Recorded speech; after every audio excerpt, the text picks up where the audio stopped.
And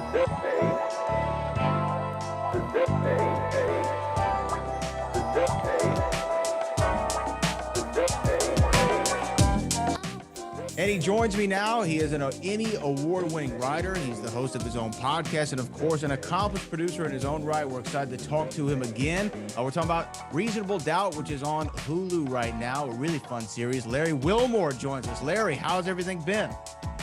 Good. Nice to see you again. Nice to see you too, man. It's so great to be able to talk to you because this show, I want to start with Reasonable Doubt. I just want to dive right into it because this show is actually so much fun. I started watching it over the weekend, and within 30 seconds, when the character Jax, who's the main character of the show, when Hustle Hard by Ace Hood plays, and she stops, she stops her iPhone and grabs a 5-hour energy. I said, oh my gosh, she lives my every morning. This is my existence. How's the feedback for the show been for you? It's been exactly that. Let me tell you something. The level that you just broke it down is how the fans are enjoying it, from the music to the clothes to the little things that Jax does. They're projecting things of what they think, is going to happen, but they're in a relationship with it, which is so much fun, but they're not just watching it. They immediately got in a relationship with it. I think the funnest thing is, Michael Ealy, who's in the cast, and people love Michael Ealy. As soon as he comes on screen, and Black Twitter is all over. It's like, Michael Ealy is coming out. Some trouble is gonna happen. Girl, don't let him in your house. I mean, it's so much fun to have. I usually do comedies. It's so much fun to be involved in like this soapy thriller that I've never kind of done this type of thing before. Well, it's definitely a soapy thriller, but it's also a funny show. Like, I mean, it's got an element of comedy to it because Jax is so confident. She's real. Yeah, she's real. Yeah. It's crazy. She actually, to me, the character comes across as somebody who you would actually find today working in a law firm, but also not keeping to what we think of as the societal norms of this defense attorney. She's very, very real. I mean, what about this project? Why was this the one that you said, okay, yeah, I want to work on this? I'm normally a comedy guy, but this one speaks to me. Well, it was a couple of things. I was at ABC Disney Studios when we first developed this. It's been developed for a long time, and Kerry Washington had her company there, and I thought, man, it'd be great to work with Kerry. And they brought this project over to me. They were working, trying to figure out a deal for Sean Hawley, who she had tried a couple of TV shows before that's kind of based on her life as this badass attorney who she is. She started her career as a public defender, worked with Johnny Cochran. Now she's like a superstar attorney, that type of thing. And she's a great lady. She's got so much charisma. Like she's not Jax, but what you see on screen is not Sean now. But it was kind of based on her. And when I met Sean, her charisma and her point of view about the world, it wasn't what you would expect. It was very kind of contrary. She kind of follows her own path, but in a very interesting world. And I thought, yeah, if we do a show based on this character, it would be awesome. And the first way we developed it was as a network show, and it was more typical, the type of thing you would expect, right? Where, she has to be a hero all the time. She got to save the day all the time. But that show didn't go. And when we had to reimagine it for streaming, Ramla Muhammad, who's the writer and creator of it, she said, she's going to get messy. This girl's going to get real messy. She's going to be real. We're going to hear Meek Mill playing sometimes because, Reasonable Doubt is from Jay-Z, of course. The show episode titles are, song from the album and everything. So it just took on a completely different personality, which is what you're describing. Yeah, I mean, when Can I Live plays, and I started to put it together within that first episode. It's like, oh, Can I Live's playing while she's, getting in the car, shows a Reasonable Doubt. This is great. This is awesome. As far as your, I guess, involvement from a producer, because look, everybody knows like a producer is such a vague, it can mean so many different things. I mean, what is your actual role within the show itself? So early on, it's trying to develop the show itself. So you have high level discussions about, well, what is the actual show? What are the components of it? What will it consist of? And when you nail that down, I'm not technically writing, but I'm helping to supervise the writing, so helping the writer along the way and that sort of thing. Once the show is pitched, you're helping to now help the show to work, whether it's involved in the casting, making high level decisions, intervening between like showrunner and network to help those things. It's a myriad of jobs. Being on set, sometimes it's micro. I'll run in and have notes for a scene because I'm used to doing that as a showrunner, even though not really my job. I'll go, Rama, I got this, and I'll run in and say something. Or we'll have discussions about a scene and change it. There's so many different levels that go into making a show from a producer standpoint. It's not just one thing. And because I'm also a writer, I can, give my take on certain things as well. How is it working with Kerry Washington? Because I'll be honest, when I heard, Larry Wilmore, to be honest with you, man, I'm not even making this up. When I hear that you're involved with something, I'm definitely going to check it out because I'm just such a fan of you. I appreciate that, Brad. I had such a good conversation with you last time we spoke. I remember that, and I really appreciate it. It's very nice. No, yeah, I mean, and I really enjoyed that conversation last time. But yeah, just when I hear your names attached to something, I said, okay, I'm in. I want to at least check it out. I'm gonna give it the college try. Maybe it's not for me, but I'm going to at least try it. And then when I heard, so you and Kerry Washington and this show Reasonable Doubt defense attorney, the first thing I thought, and I'm maybe a lot of people thought, I don't know. I'm like, okay, so is this going to be like another scandal because of Kerry Washington's thing? That's fair. And it's not though. I mean, it's got an element, obviously, but it's such a unique, it's uniquely its own show. And I think that you feel that within the first 30 minutes or so, or I think even first 10 minutes of it, you feel that. The hip hop influence on it, I do want to ask, because you mentioned the Reasonable Doubt and the Jay-Z thing, our connection to it. I mean, you can't really see it, but I have a photograph of Jay-Z and Puffy and Meek Mill right here over me, because they're such icons to me, and their music shaped so much of my early adulthood into adulthood. Jay-Z's somebody who's an educator as much as he is a rapper in a lot of ways. Why was it important to use the Jay-Z influence for this show? That really came from Rama Muhammad, who's the show creator. She, like you, is in that same generation where she heard Reasonable Doubt at a very, formative time in her life. It really affected her. It's the hip hop of that generation has kind of shaped her cultural appetite, and the way that she interacts as an artist and all of that stuff, just like the music I grew up with did, And so when she was thinking about this version of the show, the music and the language and the feel of the music was very important to her. And Rama is so good at just imagining songs, in episodes and stuff. I don't know how many you've seen, but we have an episode coming up where Story of OJ plays a really important role in the telling of this story at this particular point. And, it's really effective. So for Rama herself, it was really important for her, and especially the intersection of, especially when Reasonable Doubt came out that time, it's such an interesting time, right? Yeah, 96. 96, around that time, because hip hop was kind of changing a little bit, as things always do. It had that nice era where it grew up and all this kind of stuff. We didn't know what was going to happen. Is it still going to be commercials? It's selling out right now. What's going on? And that new kind of fresh air kind of came into it during that time of these new voices and stuff. Because it was another generation coming on the scene. It seems like to me, from my point of view, So anyhow, yeah, she's the leader on that, and her instincts are just right on, for all of it. It's really amazing. Yeah, and I really liked that this show did go to streaming. I mean, it could have been on a HBO or show service like that, but for me on streaming, any premium television to where you can kind of really go there. I mean, I just love the dialogue. I mean, I know you said that you come in and you supervise the writing, but I don't know, just when when in the first episode, Jax is talking to, I believe it's her secretary or assistant or whomever it is within the show. And she's talking about this thought that the athlete was with, I mean, just the use of that word is such a, why she gotta be a thought though, right? And then she shows her why she's a thought. to me, using that language is something I actually haven't really heard a lot on I really haven't heard a lot on television. Is that a Right. conscious effort to tap into the culture of today? Because I mean, that's a very Instagram, TikTok vernacular. The word thought. Yeah.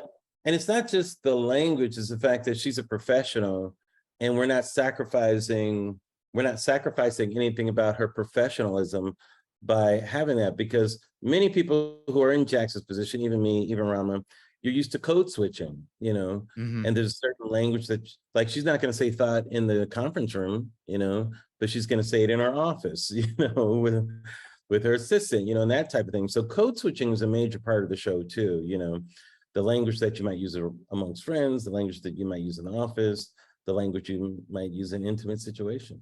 Yeah, I mean, I studied that in college, communication accommodation theory of how we alter the way that we speak, the vernacular we use to more relate to the situation that we're in. Sure. Yeah, very well done. I love the show. Kerry Washington as a producing partner. How have y'all gotten along? I heard her on your podcast. She just seems like she directed the first episode, right? Brilliantly. I mean, it's hard to describe Carrie because you always think people like that are unapproachable, or they're this glamorous thing. She's the most down-to-earth person who's so collaborative. She's so humble about her abilities too. Rama had to almost threaten her to direct it. It's like, no, Carrie, you have to direct it, and of course she was great, she's brilliant. But she like me, our collaboration was good because we're both very passionate about what we do. We both want to raise the bar, and we both police ourselves. We don't wait for a note to come in saying do that. We'll get on the phone and call each other, and we both have done that. We go, I don't think, we got to do, or this. So, and I love that about her, that we both think like that, in terms of the quality of what we want to do. I love that y'all are involved in the show itself. Because, again, seeing your names attached is what wanted me to even watch the show. It's not and no disrespect to Steven Spielberg, he's great. Obviously, we know he's great. but he executive produced. Wait, am I in the same sentence as Steven Spielberg? Yeah, that would sure. Be well, but what I'm saying is and I'm trying to. I actually worked with him once, by the way. So. You worked with Steven Spielberg? I am. Mm-hmm. On what? I did a pilot for television. That was developing with him, and I got to sit with him. In our first meeting, he said, "Hey, Larry, I just want to tell you I'm a big fan." I'm like, "Stop it. No." I'm like, "I'm the fan of you." He couldn't have been nicer, man. It was such a great experience working with him. The show ended up not going. It was a show about a pediatrician, comedy, years ago. This was years ago, but it was like a dream come true. Just the fact that I had a shot to do something with Spielberg was awesome. Yeah. I mean, for me, and I mean this in a good way, it's I take from the greats. I like to study people, and I say, oh man, I love how they do this. Okay, I'm gonna take that. I'm gonna use that. I understand this.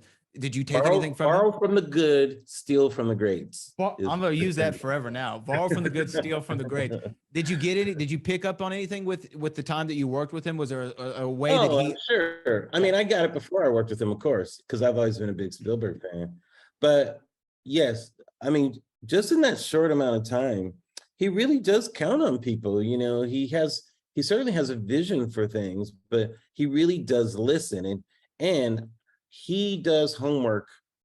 There's nobody that does their homework better and more thoroughly than somebody like Steven Spielberg, which definitely is one of those old school traits. And to go back to what I was saying, though, I mean, that's awesome that you got to work with Steven Spielberg. But I was saying, sometimes he put that in because sometimes people don't know. They need to know. Look, Larry, it's not bad to flex. We can flex every now and then, and just let people know. Sometimes you got to let people know. People don't want me to flex, man. If I start flexing, they go, damn.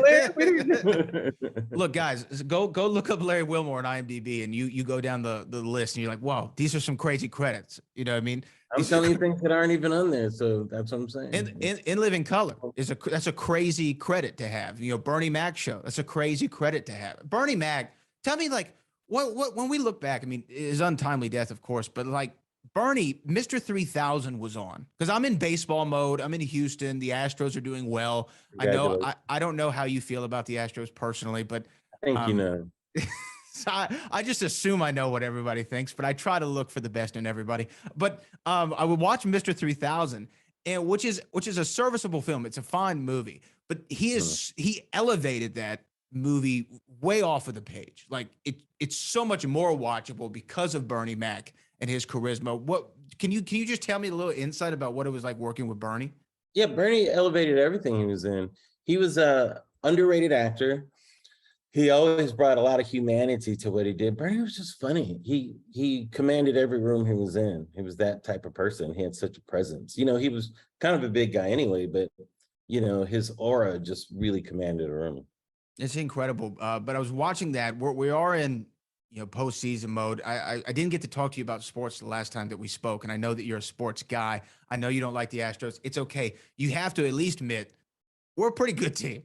We're a pretty good team. No, you guys, which is why I don't understand why you would cheat. It just doesn't make sense. So How you said, but I agree with you. Borrow You're from great those that are too.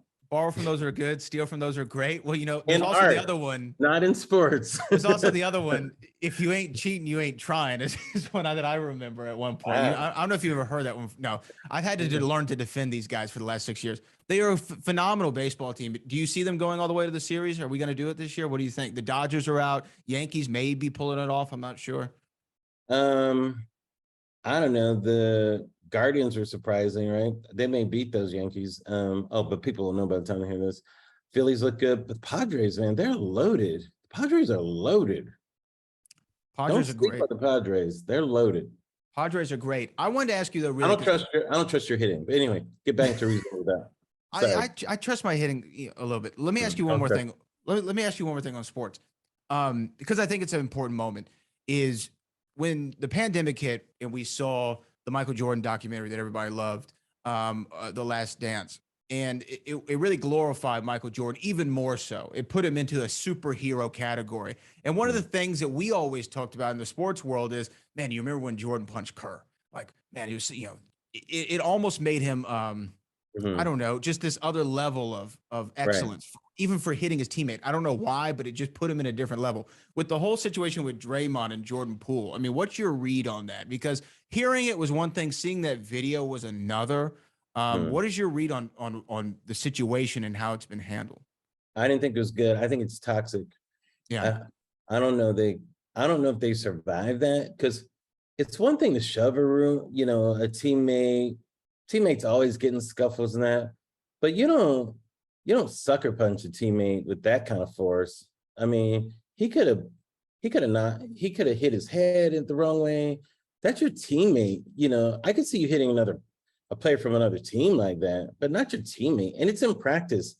To me, I didn't like that at all. I didn't like the way he did it. If he really wanted to hit him, after you push him, square off and do that. Give him a if moment. You're not squaring off, you're just kind of bum rushing him like that. I'm not a fan of that at all. I don't find anything admirable from any point of view of what Draymond did, from any standpoint. He really, that was completely wrong, Yeah, I agree. I mean, and it's just that shows that he's got some issues. Those are serious issues, because I completely get anybody being upset, players are playing at high levels and everything, if we saw players fighting and that kind of thing. But the way he punched them, if you look at that, there's so much wrong about that. It was wrong, he just lashed out, so I'm not a fan of that at all. I don't, we'll see what happens. But I mean, do you think that the punishment was enough? I mean, should he No. be? I don't think so either. I think that we talked Really about not. it. He assaulted someone at work. Really, honestly, that's what he did. That was an assault. But It was. But so why do we almost big Jordan up for the well, Steve Jordan Kerr? wasn't on tape. There's no video of Jordan doing it, and times were a little different then. The NBA was tougher then. Even at the time he hit Kerr, it was kind of softening a little bit, I think. But I mean, you saw what I mean, the NBA was rough for a while, but I don't think he bum rushed Steve Kerr. I don't think he sucker punched him. I'm willing to bet that he didn't. So, and Jordan was a bit of an asshole anyway, too. Admittedly. Yeah, I mean, exactly. you saw that. I mean, and He he was didn't also mind being Jordan didn't mind being an asshole. He's like, I don't care, play better. And then, it won't bother you, I get that Draymond's the emotional leader of the team and everything. And I mean, that's been a title that's put upon him. But to me, that's just so unbecoming of of the leader. Like if you're the leader of the team, you set the example, and the attitude reflects leadership. I So agree. what are all the rookies thinking now? I mean, is it highly Yeah, unfortunate? if he's a 21-year-old hothead, we might excuse it, but he's got to deal with TNT right now, right?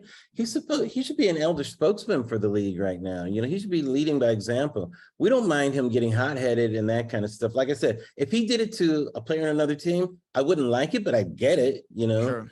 But not your own player. I mean, you're hurting your own team.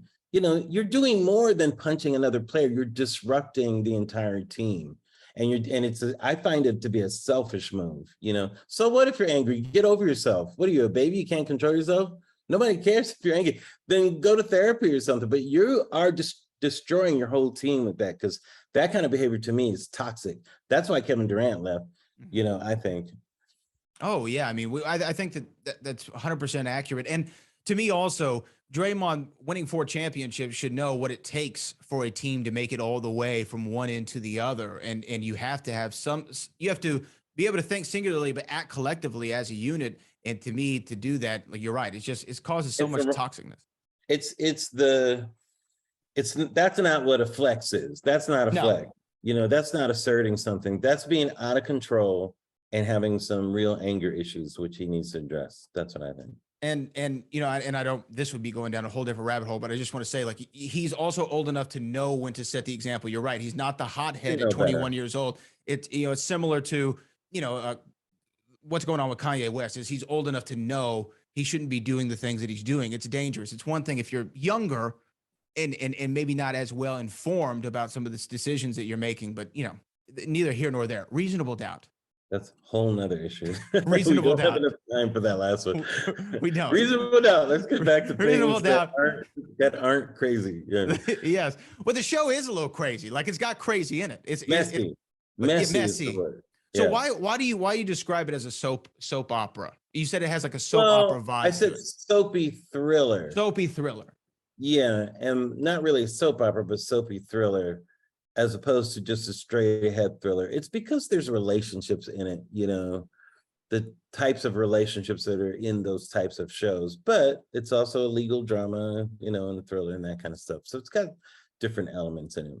So, well, yeah, I definitely encourage everybody to go check out the show and also check out the podcast, Black on the Air. We're still enjoying the podcast, right? We're having a fun time with it. Oh, always. You know how that goes. That's like, thank God they're paying me, because you would never prefer. Absolutely. And there any other projects on the horizon we should be aware of, man? Because I'm just such a fan of yours. I want everyone to know. Man, I appreciate it. There's always something percolating, nothing to announce yet, but I got a few things coming down the pike. But this is the one that's in front of people right now. So Reasonable Doubt drops every Tuesday on Hulu. So catch up now. There's about 4 episodes out. I think the 5th one drops this week. So it's a fun show, guys. And there's only 9 episodes this first season. So there's some good mysteries to be solved right now. There's a lot in the show. I mean, again, I'm already all in. I'm gonna be watching everything, every episode as it drops. Everything that Larry Wilmore does, Gilmore is going to support Wilmore. That's how we do it, right? That's what I'm talking about right there. It's just one letter separating us. That's all it is. We're not so different, you and I. We're not so different, you and I. Larry Wilmore, thank you so much for joining us again on the show. Thanks, Brad. I appreciate it. I appreciate your support, man. It means a lot.